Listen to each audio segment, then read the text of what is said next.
यादव समाज का ये पारंपरिक पूजा है, लेकिन गांव में जब पूजा रखा जाता है तो सर्व समाज के लोग इस पूजा में अपनी अपनी भागीदारी सुनिश्चित करते हैं, अपने सहयोग को प्रदान करते हैं और एक सामूहिक पूजा काशीदास बाबा का पूजा ये बहुत बड़ा रूप ले लेता है।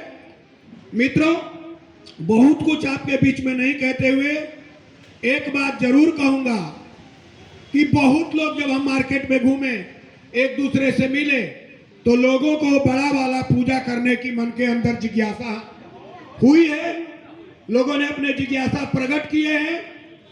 यदि ऐसा मौका मिला और काशीदास बाबा का आशीर्वाद रहा तो भोपाल में उस पूजा को कराने का जरूर निर्णय लिया जाएगा, जरूर प्रयास किया जाएगा।